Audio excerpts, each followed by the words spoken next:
안녕하십니까? 세상의 깊이를 더하는 지식과 역사의 이야기, 그 문을 엽니다. 오늘 이야기가 여러분의 지적 호기심을 채우고 세상을 보는 새로운 눈을 뜨게 하는데 도움이 되기를 바랍니다.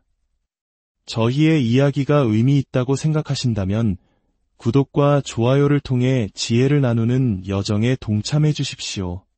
여러분의 작은 클릭 하나가 저희에게는 큰 힘이 되며 더 깊이 있는 이야기를 만드는 원동력이 됩니다. 이 채널을 통해 귀한 인연을 맺는 모든 분들께 평안이 깃들기를 기원합니다. 최근 며칠간 우리는 마음 아픈 재난 소식과 무거운 사회적 이슈들을 접해야 했습니다.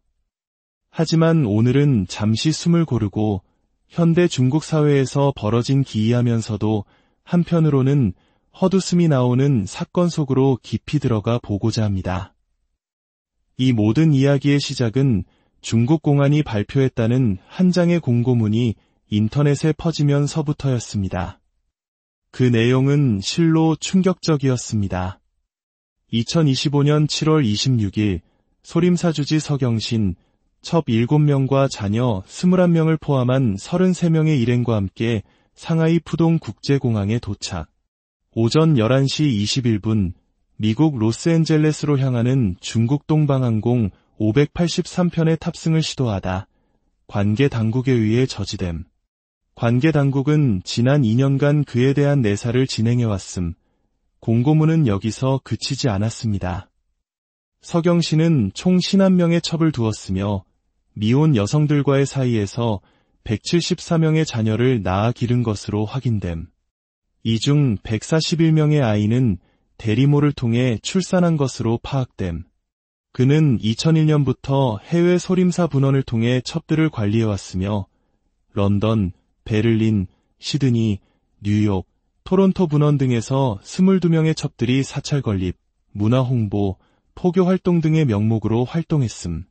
서경신은 각 분원에 총 413억 달러를 송금했으며 이는 해외 40여 개 분원 및 관련 회사의 자산을 제외한 금액임. 이들 해외 사찰은 제자 모집, 기부금 수금, 고급 호텔 및 골프장 운영 등으로 총 1,531억 달러에 달하는 자산을 축적함. 또한 스위스 은행에 거액의 비밀 계좌와 213억 달러의 출처 불명 자금이 있는 것으로 드러남. 이 공고문이 퍼지자마자 중국 인터넷은 그야말로 발칵 뒤집혔습니다. 돈 문제도 놀랍지만 평범한 사람들은 상상조차 할 수 없는 174명의 자녀, 51명의 여인이라니. 속세의 욕망을 끊고 수행에 정진해야 할 스님이 저지른 일이라고는 믿기 힘든 내용이었죠. 우리 한국에는 무소유의 가르침으로 큰 울림을 주셨던 법정 스님이 계셨습니다. 평생을 간소하게 사셨던 그분의 삶과 비교하면 이 소림사주지의 이야기는 손톱 밑에 때 정도가 아니라 그야말로 정반대의 길을 걸어온 인물의 극치였습니다. 중국 네티즌들은 분노했습니다. 이게 스님이 할 짓인가? 온갖 욕설과 비난이 쏟아졌습니다. 그런데 바로 다음 날 분위기가 조금 이상하게 바뀝니다. 그리고 그 이튿날에는 완전히 다른 국면으로 전환됩니다. 중국 당국이 벼교에 나선 것입니다. 벼교란 헛소문을 바로잡는다는 뜻으로 일종의 팩트체크입니다. 허난성 공안청은 공식적으로 해당 공고문은 우리가 작성한 문서가 아니며 완전히 허위 날조된 것이니 더 이상 유포하지 말라고 발표했습니다.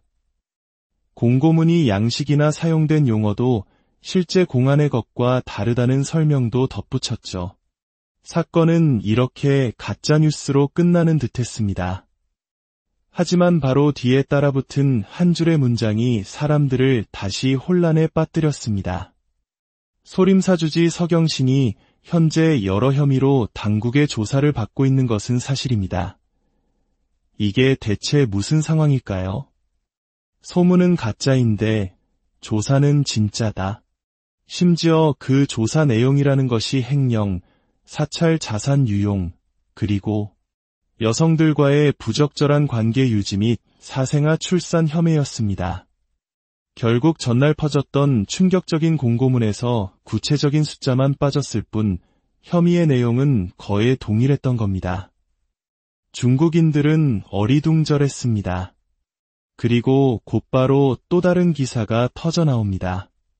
중국불교협회가 서경신의 주지 자격은 물론 승려로서의 자격까지 모두 박탈했다는 소식이었습니다. 소림사의 최고 어른 방장의 직위에서 끌어내려지고 아예 승정마저 지워버린 것입니다. 이 모든 일이 단 3일 만에 벌어졌습니다. 대체 소림사 주지 서경신은 어떤 인물이기에 그의 몰락이 중국 전체를 이토록 뒤흔드는 것일까요? 만약 그가 그저 술 마시고 여자를 밝히는 파괴승이었다면 사람들은 그저 한심한 중이라며 손가락질하고 말았을 겁니다. 하지만 서경신은 그런 시시한 인물이 아니었습니다. 그는 중국 불교협회 부회장이자 허난성 불교협회 회장이었고 무려 사선 국회의원에 해당하는 전국인민 대표대회 대표였습니다. 중국 공산당의 고위급 간부와도 같은 위치에 있는 말하자면 불교계의 시진핑과도 같은 존재였습니다. 그는 100만 명에 가까운 팔로워를 거느린 인플루언서이자 CEO 스님이라는 별명으로 더 유명했습니다. 소림사라는 브랜드를 철저하게 사업화하여 소림사 약국, 소림사 베개, 소림사 소시지 등 무려 700개가 넘는 상표를 등록하고 거대한 부를 축적했습니다. 소림사가 벌어들이는 돈이 얼마인지는 아무도 정확히 추산하지 못할 정도입니다. 상하이에 있는 그다지 유명하지 않은 정안사라는 절이 작년 한 해 정부에 낸 향화전, 즉 신도들이 내는 시주돈 세금만 해도 48억 이안, 우리 돈으로 거의 1조 원에 달했습니다. 중국 전역에 프랜차이즈를 둔 소림사의 수입은 상상을 초월하겠죠. 보통 중국에서 이 정도 거물이 조사를 받게 되면 조용히 사회에서 사라집니다. 마윈이나 판빙빙처럼 말이죠. 몇 년간 정신개조를 받고 돌아오거나 영영 소식이 끊기기도 합니다. 그런데 서경신은 달랐습니다. 체포되었다는 소식과 함께 중국에서는 접속이 차단된 X의 그의 계정에서 갑자기 해명 글들이 올라오기 시작한 겁니다. 종교의 독립성은 어디로 갔는가? 서경신 주지는 억울한 누명을 쓰고 있다. 정부가 강압적으로 주지직을 박탈했다는 내용의 글들이 계속해서 올라왔습니다. 사람들은 또 한 번 충격에 빠졌습니다. 얜 코미디냐? 체포된 스님이 어떻게 만리방화벽을 넘어 X에 글을 올리나? 조롱과 비아냥이 쏟아졌습니다. 이 사건의 본질은 무엇일까요? 한 시대의 몰락일까요? 아니면 치밀하게 계획된 종교 탄압일까요? 중국인들이 정말로 놀란 지점은 따로 있었습니다. 스님이 첩을 많이 두고 돈을 횡령했다는 사실 자체가 아니었습니다. 그들이 경악한 이유는 왜 하필 지금 그가 몰락했는가 하는 점입니다. 사실 서경신은 이미 10년 전인 2015년에도 똑같은 혐의로 고발당해 사회적으로 큰 파문을 일으킨 적이 있습니다. 하지만 그때 당국은 증거 불충분을 이유로 수사를 종결했고 중국 중앙방송까지 나서서 그의 무고함을 선언해 주었습니다. 공산당이라는 막강한 뒷배가 그를 지켜준 것입니다. 그 후 그는 오히려 승승장구하며 더 높은 자리로 올라갔습니다. 10년 전에는 괜찮았던 일이 왜 2025년에는 그의 목을 죄는 칼날이 되었을까요? 여기에 바로 현대 중국을 이해하는 핵심 열쇠가 있습니다. 그가 공산당에 얼마나 유용한 존재였는가의 문제입니다. 그동안 그는 소림사를 글로벌 기업으로 키워 외화를 벌어들였고 종교라는 특성을 이용해 돈 세탁과 탈세의 창구 역할을 했을 가능성이 큽니다. 지방 정부와 결탁하여 그들만의 이권 카르텔을 형성하고 있었죠. 정부는 그의 쓸모를 인정하고 눈감아 주었습니다. 하지만 상황이 변했습니다. 3년간의 코로나 봉쇄로 중국 지방 정부들은 재정난에 허덕이고 있습니다. 공무원 월급도 못 줄 지경인데 사찰들은 1조 원이 넘는 세금을 낼 정도로 막대한 돈을 벌고 있습니다. 돈이 없는 정부의 눈에 소림사는 더 이상 유용한 파트너가 아니라 반드시 빼앗아야 할 황금알을 낳는 거위로 보이기 시작한 겁니다. 서경시는 장점인 후진타오, 시진핑으로 이어지는 3번의 정권 교체 속에서도 살아남은 눈치가 백단인 사업가입니다. 그는 누구보다 시진핑의 비위를 맞추는 법을 잘 알았고 소림사는 공산당의 것이라며 충성을 맹세해왔습니다. 그런 그가 돌이킬 수 없는 선을 넘고 맙니다.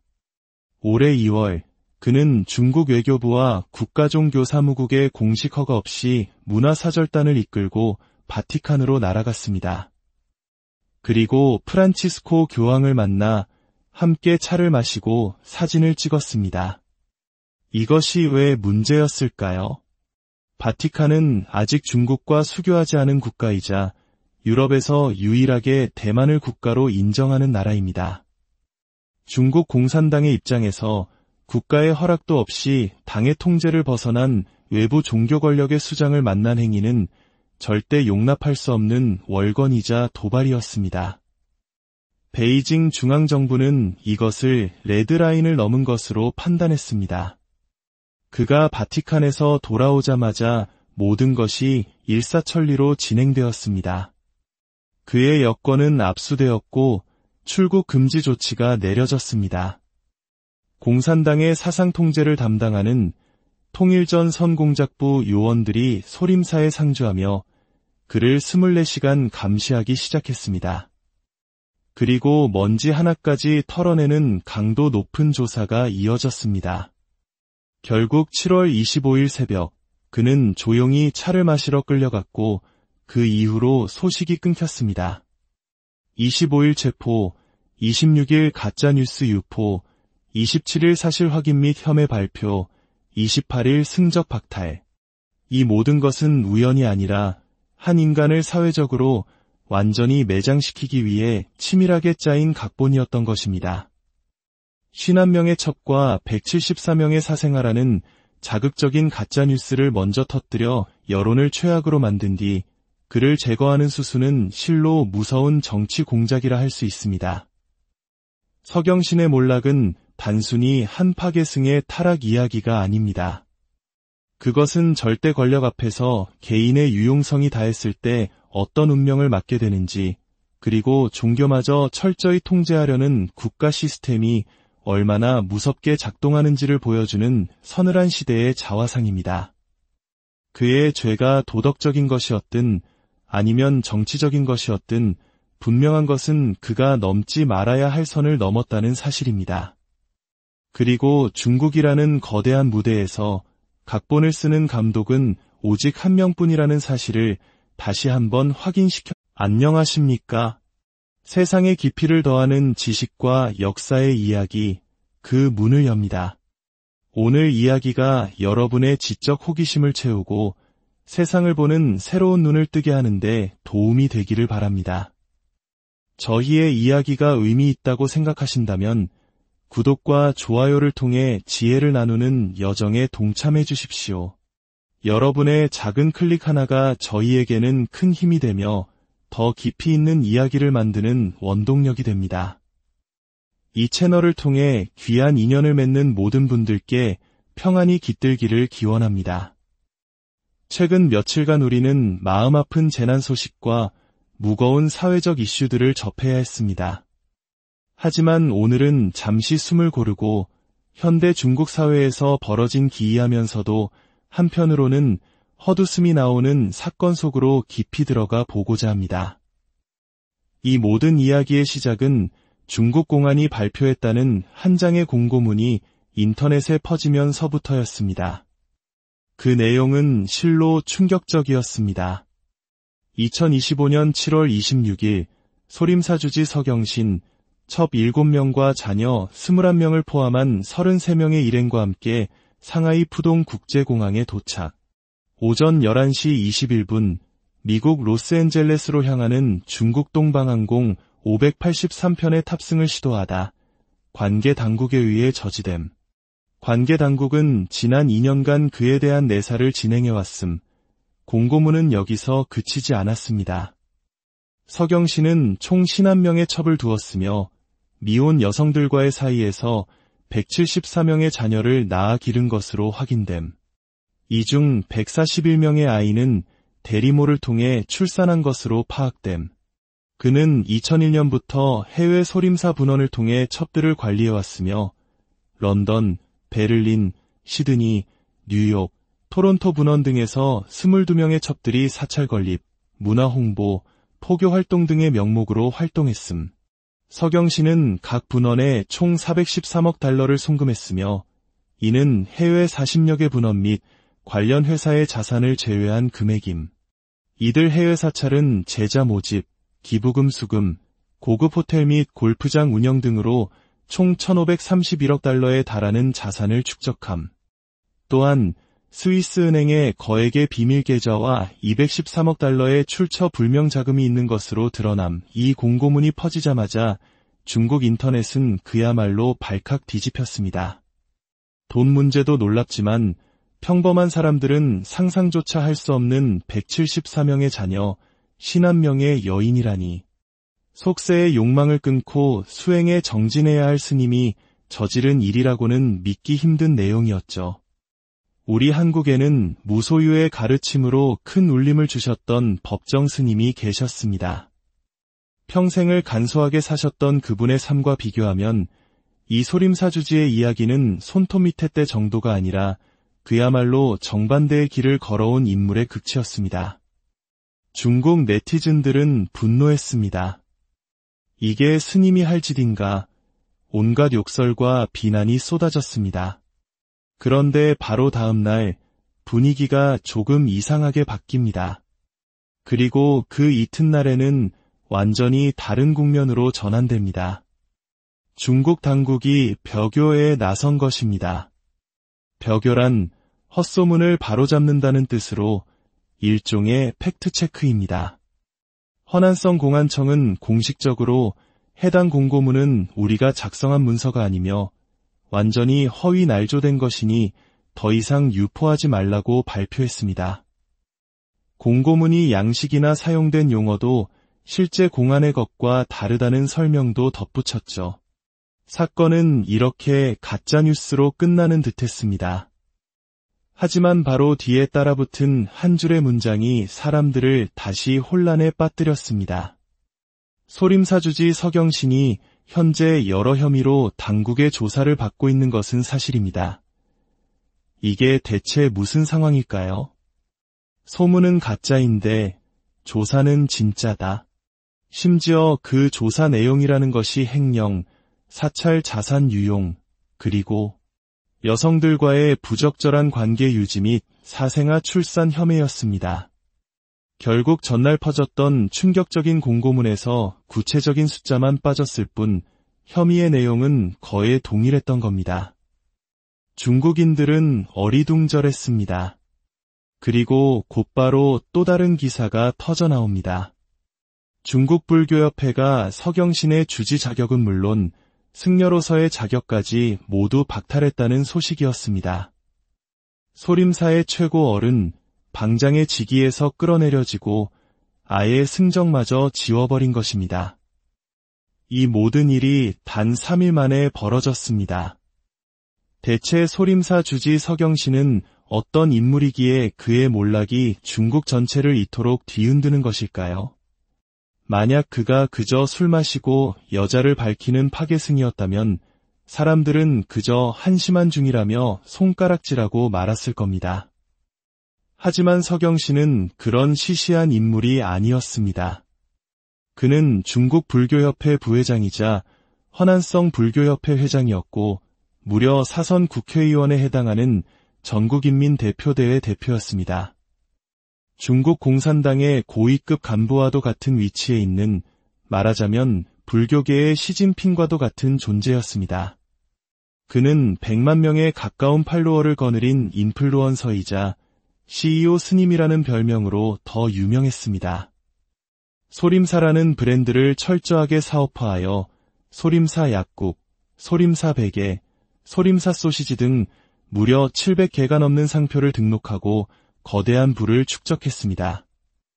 소림사가 벌어들이는 돈이 얼마인지는 아무도 정확히 추산하지 못할 정도입니다.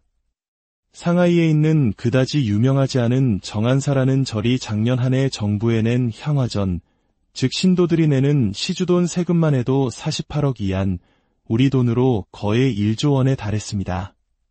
중국 전역에 프랜차이즈를 둔 소림사의 수입은 상상을 초월하겠죠. 보통 중국에서 이 정도 거물이 조사를 받게 되면 조용히 사회에서 사라집니다. 마윈이나 판빙빙처럼 말이죠. 몇 년간 정신개조를 받고 돌아오거나 영영 소식이 끊기기도 합니다. 그런데 서경 씨는 달랐습니다. 체포되었다는 소식과 함께 중국에서는 접속이 차단된 X의 그의 계정에서 갑자기 해명 글들이 올라오기 시작한 겁니다. 종교의 독립성은 어디로 갔는가? 서경 신주지는 억울한 누명을 쓰고 있다. 정부가 강압적으로 주지직을 박탈했다는 내용의 글들이 계속해서 올라왔습니다. 사람들은 또 한 번 충격에 빠졌습니다. 엔 코미디냐?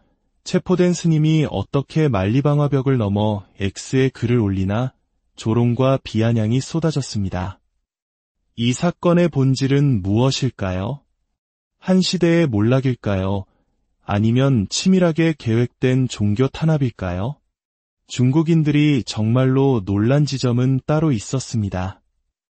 스님이 첩을 많이 두고 돈을 횡령했다는 사실 자체가 아니었습니다. 그들이 경악한 이유는 왜 하필 지금 그가 몰락했는가 하는 점입니다. 사실 서경 씨는 이미 10년 전인 2015년에도 똑같은 혐의로 고발당해 사회적으로 큰 파문을 일으킨 적이 있습니다. 하지만 그때 당국은 증거 불충분을 이유로 수사를 종결했고 중국 중앙방송까지 나서서 그의 무고함을 선언해 주었습니다. 공산당이라는 막강한 뒷배가 그를 지켜준 것입니다. 그 후 그는 오히려 승승장구하며 더 높은 자리로 올라갔습니다. 10년 전에는 괜찮았던 일이 왜 2025년에는 그의 목을 죄는 칼날이 되었을까요? 여기에 바로 현대 중국을 이해하는 핵심 열쇠가 있습니다. 그가 공산당에 얼마나 유용한 존재였는가의 문제입니다. 그동안 그는 소림사를 글로벌 기업으로 키워 외화를 벌어들였고 종교라는 특성을 이용해 돈 세탁과 탈세의 창구 역할을 했을 가능성이 큽니다. 지방 정부와 결탁하여 그들만의 이권 카르텔을 형성하고 있었죠. 정부는 그의 쓸모를 인정하고 눈감아 주었습니다. 하지만 상황이 변했습니다. 3년간의 코로나 봉쇄로 중국 지방정부들은 재정난에 허덕이고 있습니다. 공무원 월급도 못 줄 지경인데 사찰들은 1조 원이 넘는 세금을 낼 정도로 막대한 돈을 벌고 있습니다. 돈이 없는 정부의 눈에 소림사는 더 이상 유용한 파트너가 아니라 반드시 빼앗아야 할 황금알을 낳는 거위로 보이기 시작한 겁니다. 서경 씨는 장점인 후진타오, 시진핑으로 이어지는 3번의 정권 교체 속에서도 살아남은 눈치가 백단인 사업가입니다. 그는 누구보다 시진핑의 비위를 맞추는 법을 잘 알았고 소림사는 공산당의 것이라며 충성을 맹세해왔습니다. 그런 그가 돌이킬 수 없는 선을 넘고 맙니다. 올해 2월 그는 중국 외교부와 국가종교사무국의 공식 허가 없이 문화사절단을 이끌고 바티칸으로 날아갔습니다. 그리고 프란치스코 교황을 만나 함께 차를 마시고 사진을 찍었습니다. 이것이 왜 문제였을까요? 바티칸은 아직 중국과 수교하지 않은 국가이자 유럽에서 유일하게 대만을 국가로 인정하는 나라입니다. 중국 공산당의 입장에서 국가의 허락도 없이 당의 통제를 벗어난 외부 종교 권력의 수장을 만난 행위는 절대 용납할 수 없는 월권이자 도발이었습니다. 베이징 중앙정부는 이것을 레드라인을 넘은 것으로 판단했습니다. 그가 바티칸에서 돌아오자마자 모든 것이 일사천리로 진행되었습니다. 그의 여권은 압수되었고 출국 금지 조치가 내려졌습니다. 공산당의 사상 통제를 담당하는 통일전 선공작부 요원들이 소림사에 상주하며 그를 24시간 감시하기 시작했습니다. 그리고 먼지 하나까지 털어내는 강도 높은 조사가 이어졌습니다.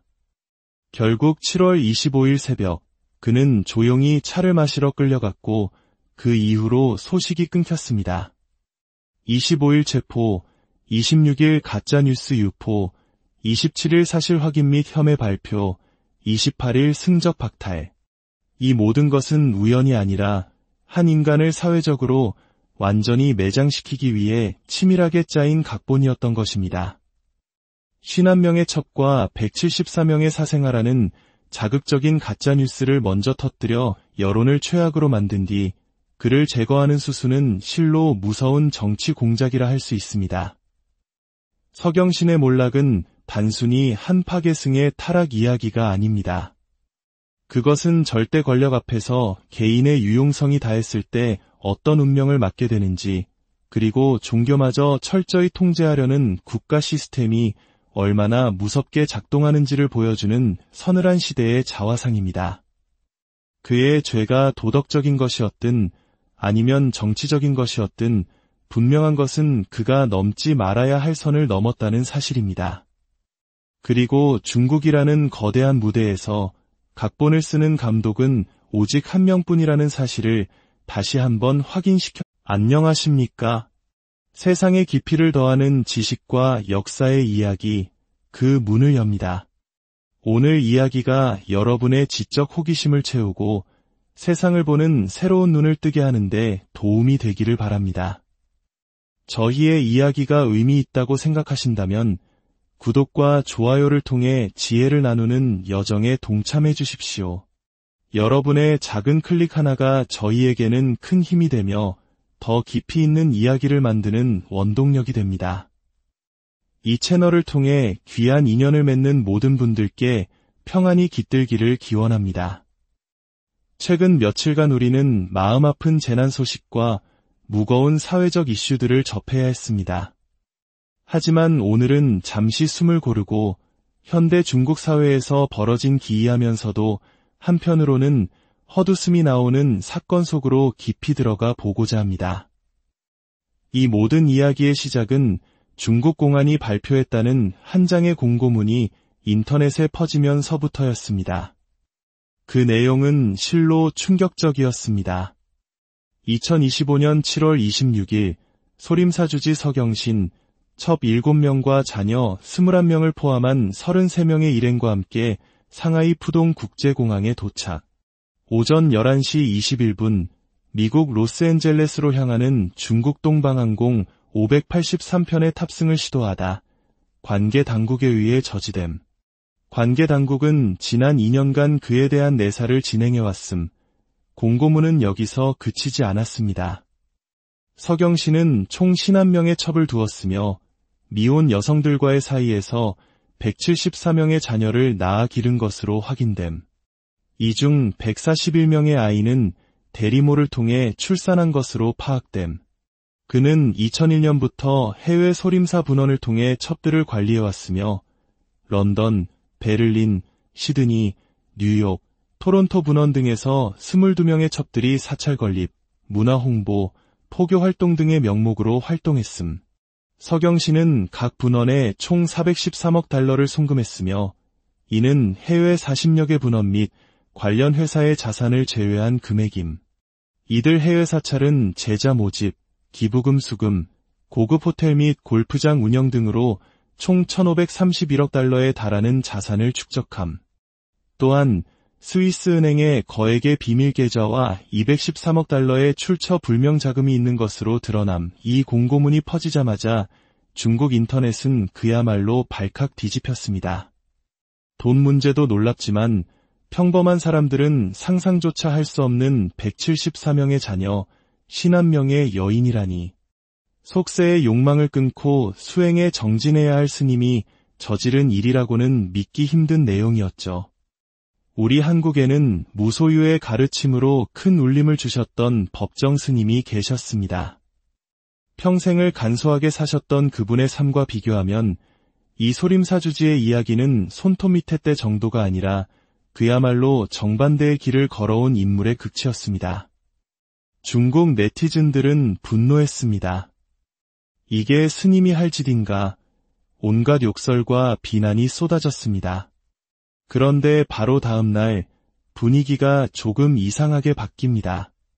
그리고 그 이튿날에는 완전히 다른 국면으로 전환됩니다.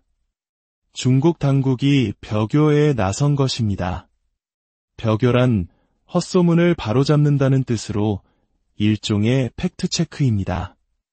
허난성 공안청은 공식적으로 해당 공고문은 우리가 작성한 문서가 아니며 완전히 허위 날조된 것이니 더 이상 유포하지 말라고 발표했습니다. 공고문이 양식이나 사용된 용어도 실제 공안의 것과 다르다는 설명도 덧붙였죠. 사건은 이렇게 가짜뉴스로 끝나는 듯했습니다. 하지만 바로 뒤에 따라붙은 한 줄의 문장이 사람들을 다시 혼란에 빠뜨렸습니다. 소림사주지 서경신이 현재 여러 혐의로 당국의 조사를 받고 있는 것은 사실입니다. 이게 대체 무슨 상황일까요? 소문은 가짜인데 조사는 진짜다. 심지어 그 조사 내용이라는 것이 횡령, 사찰 자산 유용, 그리고 여성들과의 부적절한 관계 유지 및 사생아 출산 혐의였습니다. 결국 전날 퍼졌던 충격적인 공고문에서 구체적인 숫자만 빠졌을 뿐 혐의의 내용은 거의 동일했던 겁니다. 중국인들은 어리둥절했습니다. 그리고 곧바로 또 다른 기사가 터져나옵니다. 중국불교협회가 서경신의 주지 자격은 물론 승려로서의 자격까지 모두 박탈했다는 소식이었습니다. 소림사의 최고 어른 방장의 직위에서 끌어내려지고 아예 승정마저 지워버린 것입니다. 이 모든 일이 단 3일 만에 벌어졌습니다. 대체 소림사 주지 서경신은 어떤 인물이기에 그의 몰락이 중국 전체를 이토록 뒤흔드는 것일까요? 만약 그가 그저 술 마시고 여자를 밝히는 파괴승이었다면 사람들은 그저 한심한 중이라며 손가락질하고 말았을 겁니다. 하지만 서경신은 그런 시시한 인물이 아니었습니다. 그는 중국 불교협회 부회장이자 허난성 불교협회 회장이었고 무려 사선 국회의원에 해당하는 전국인민대표대회 대표였습니다. 중국 공산당의 고위급 간부와도 같은 위치에 있는 말하자면 불교계의 시진핑과도 같은 존재였습니다. 그는 100만 명에 가까운 팔로워를 거느린 인플루언서이자 CEO 스님이라는 별명으로 더 유명했습니다. 소림사라는 브랜드를 철저하게 사업화하여 소림사 약국, 소림사 베개, 소림사 소시지 등 무려 700개가 넘는 상표를 등록하고 거대한 부를 축적했습니다. 소림사가 벌어들이는 돈이 얼마인지는 아무도 정확히 추산하지 못할 정도입니다. 상하이에 있는 그다지 유명하지 않은 정안사라는 절이 작년 한 해 정부에 낸 향화전, 즉 신도들이 내는 시주돈 세금만 해도 48억 이안, 우리 돈으로 거의 1조 원에 달했습니다. 중국 전역에 프랜차이즈를 둔 소림사의 수입은 상상을 초월하겠죠. 보통 중국에서 이 정도 거물이 조사를 받게 되면 조용히 사회에서 사라집니다.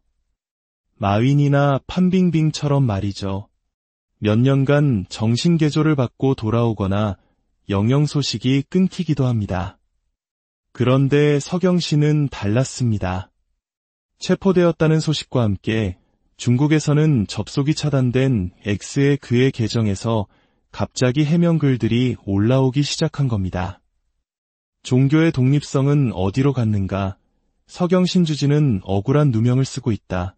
정부가 강압적으로 주지직을 박탈했다는 내용의 글들이 계속해서 올라왔습니다. 사람들은 또 한 번 충격에 빠졌습니다. 엔 코미디냐? 체포된 스님이 어떻게 만리방화벽을 넘어 X에 글을 올리나? 조롱과 비아냥이 쏟아졌습니다. 이 사건의 본질은 무엇일까요? 한 시대의 몰락일까요? 아니면 치밀하게 계획된 종교 탄압일까요?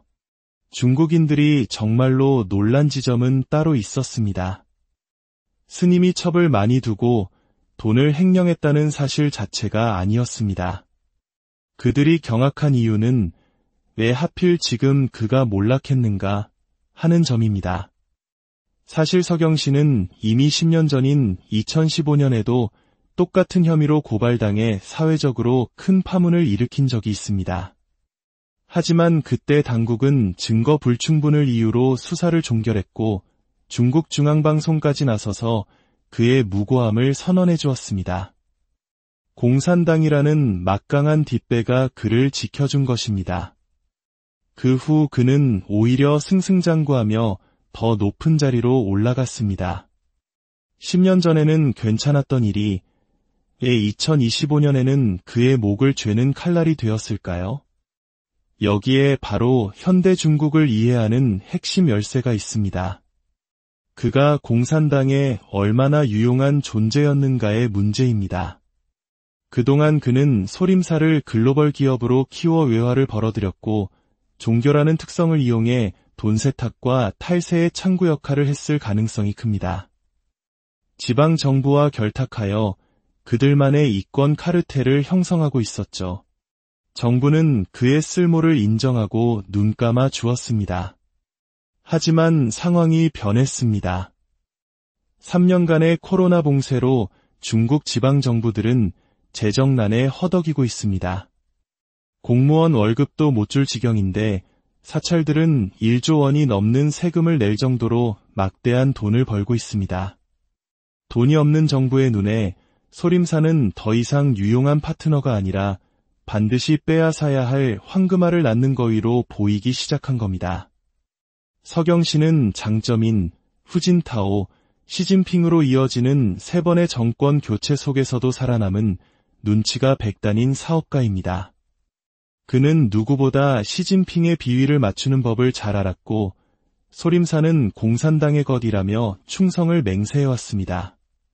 그런 그가 돌이킬 수 없는 선을 넘고 맙니다.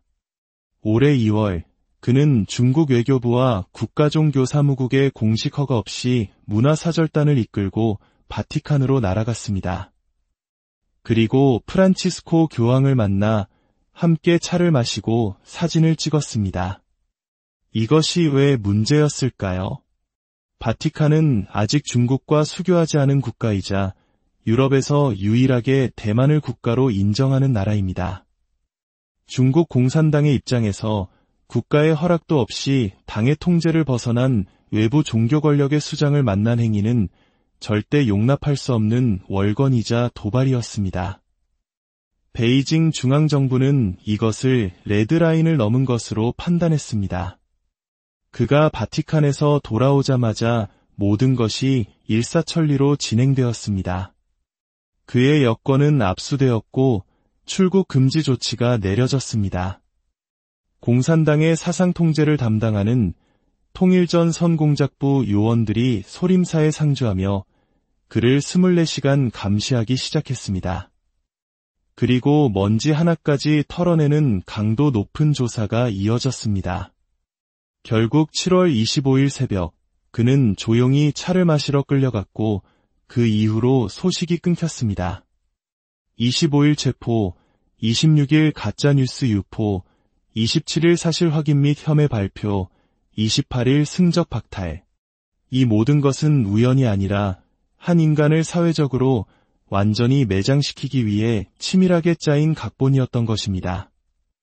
51명의 첩과 174명의 사생아라는 자극적인 가짜뉴스를 먼저 터뜨려 여론을 최악으로 만든 뒤 그를 제거하는 수수는 실로 무서운 정치 공작이라 할 수 있습니다. 서경신의 몰락은 단순히 한 파괴승의 타락 이야기가 아닙니다. 그것은 절대 권력 앞에서 개인의 유용성이 다했을 때 어떤 운명을 맞게 되는지, 그리고 종교마저 철저히 통제하려는 국가 시스템이 얼마나 무섭게 작동하는지를 보여주는 서늘한 시대의 자화상입니다. 그의 죄가 도덕적인 것이었든 아니면 정치적인 것이었든 분명한 것은 그가 넘지 말아야 할 선을 넘었다는 사실입니다. 그리고 중국이라는 거대한 무대에서 각본을 쓰는 감독은 오직 한 명뿐이라는 사실을 다시 한번 확인시켜. 안녕하십니까? 세상의 깊이를 더하는 지식과 역사의 이야기, 그 문을 엽니다. 오늘 이야기가 여러분의 지적 호기심을 채우고 세상을 보는 새로운 눈을 뜨게 하는데 도움이 되기를 바랍니다. 저희의 이야기가 의미 있다고 생각하신다면 구독과 좋아요를 통해 지혜를 나누는 여정에 동참해 주십시오. 여러분의 작은 클릭 하나가 저희에게는 큰 힘이 되며 더 깊이 있는 이야기를 만드는 원동력이 됩니다. 이 채널을 통해 귀한 인연을 맺는 모든 분들께 평안이 깃들기를 기원합니다. 최근 며칠간 우리는 마음 아픈 재난 소식과 무거운 사회적 이슈들을 접해야 했습니다. 하지만 오늘은 잠시 숨을 고르고 현대 중국 사회에서 벌어진 기이하면서도 한편으로는 헛웃음이 나오는 사건 속으로 깊이 들어가 보고자 합니다. 이 모든 이야기의 시작은 중국 공안이 발표했다는 한 장의 공고문이 인터넷에 퍼지면서부터였습니다. 그 내용은 실로 충격적이었습니다. 2025년 7월 26일 소림사주지 서경신, 첩 7명과 자녀 21명을 포함한 33명의 일행과 함께 상하이 푸동 국제공항에 도착.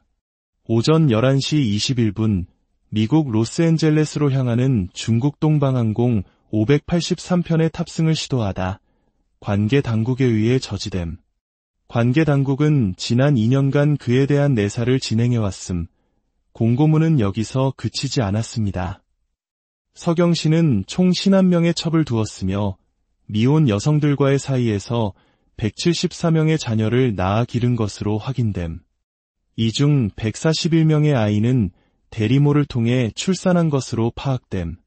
그는 2001년부터 해외 소림사 분원을 통해 첩들을 관리해왔으며 런던, 베를린, 시드니, 뉴욕, 토론토 분원 등에서 22명의 첩들이 사찰 건립, 문화 홍보, 포교 활동 등의 명목으로 활동했음.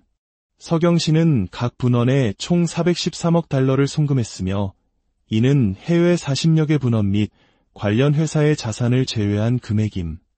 이들 해외 사찰은 제자 모집, 기부금 수금, 고급 호텔 및 골프장 운영 등으로 총 1,531억 달러에 달하는 자산을 축적함. 또한 스위스 은행에 거액의 비밀 계좌와 213억 달러의 출처 불명 자금이 있는 것으로 드러남. 이 공고문이 퍼지자마자 중국 인터넷은 그야말로 발칵 뒤집혔습니다. 돈 문제도 놀랍지만 평범한 사람들은 상상조차 할 수 없는 174명의 자녀, 51명의 여인이라니. 속세의 욕망을 끊고 수행에 정진해야 할 스님이 저지른 일이라고는 믿기 힘든 내용이었죠. 우리 한국에는 무소유의 가르침으로 큰 울림을 주셨던 법정 스님이 계셨습니다. 평생을 간소하게 사셨던 그분의 삶과 비교하면 이 소림사주지의 이야기는 손톱 밑에 때 정도가 아니라 그야말로 정반대의 길을 걸어온 인물의 극치였습니다. 중국 네티즌들은 분노했습니다. 이게 스님이 할 짓인가? 온갖 욕설과 비난이 쏟아졌습니다. 그런데 바로 다음 날 분위기가 조금 이상하게 바뀝니다. 그리고 그 이튿날에는 완전히 다른 국면으로 전환됩니다. 중국 당국이 벼교에 나선 것입니다. 벼교란 헛소문을 바로잡는다는 뜻으로 일종의 팩트체크입니다.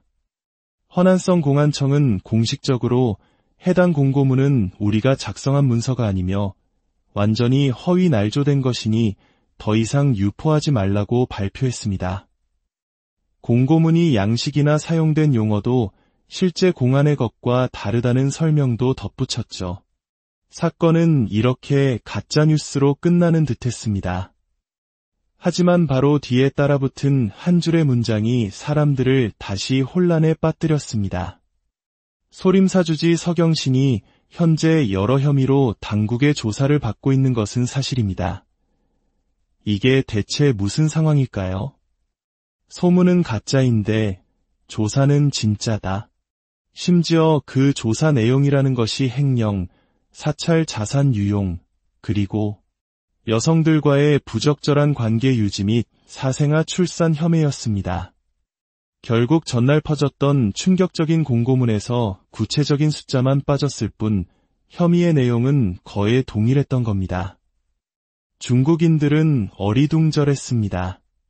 그리고 곧바로 또 다른 기사가 터져나옵니다.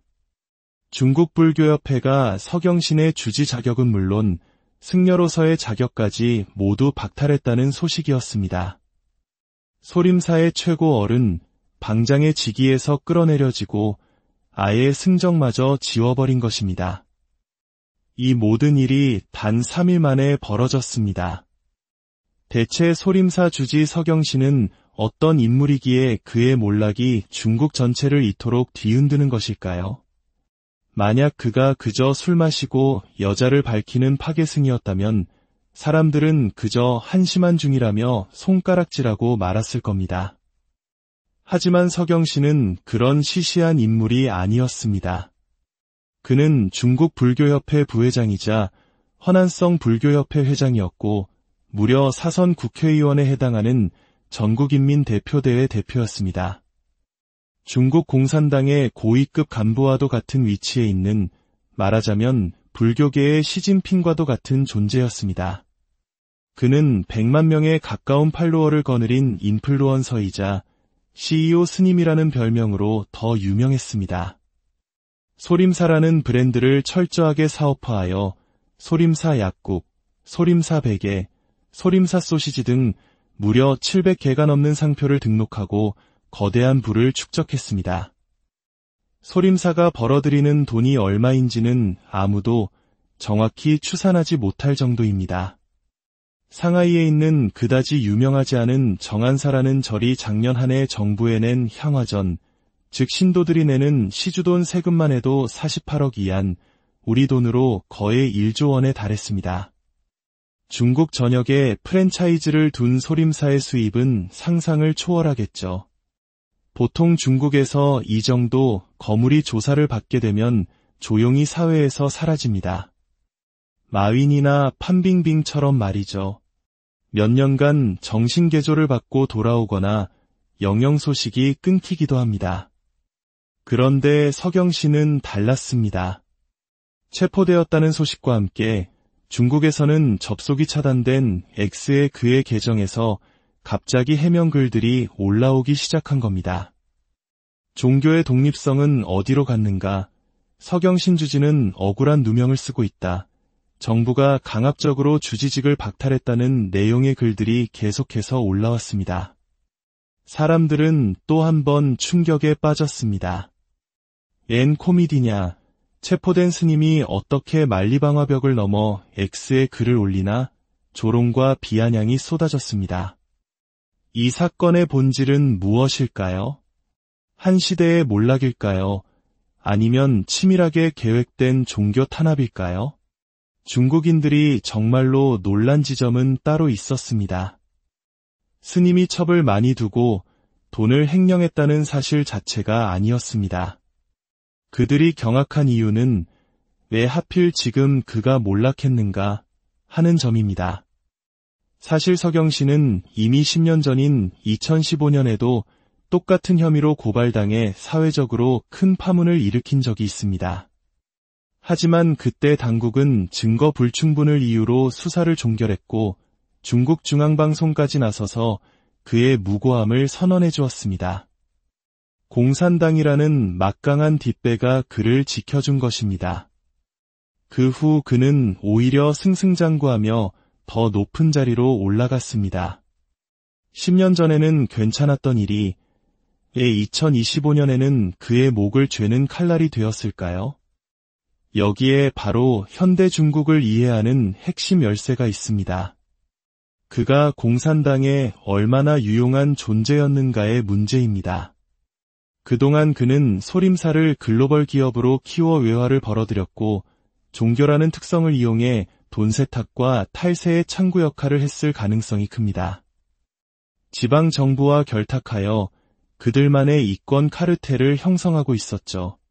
정부는 그의 쓸모를 인정하고 눈감아 주었습니다. 하지만 상황이 변했습니다. 3년간의 코로나 봉쇄로 중국 지방정부들은 재정난에 허덕이고 있습니다. 공무원 월급도 못 줄 지경인데 사찰들은 1조 원이 넘는 세금을 낼 정도로 막대한 돈을 벌고 있습니다. 돈이 없는 정부의 눈에 소림사는 더 이상 유용한 파트너가 아니라 반드시 빼앗아야 할 황금알을 낳는 거위로 보이기 시작한 겁니다. 서경시는 장점인 후진타오, 시진핑으로 이어지는 3번의 정권 교체 속에서도 살아남은 눈치가 백단인 사업가입니다. 그는 누구보다 시진핑의 비위를 맞추는 법을 잘 알았고 소림사는 공산당의 것이라며 충성을 맹세해왔습니다. 그런 그가 돌이킬 수 없는 선을 넘고 맙니다.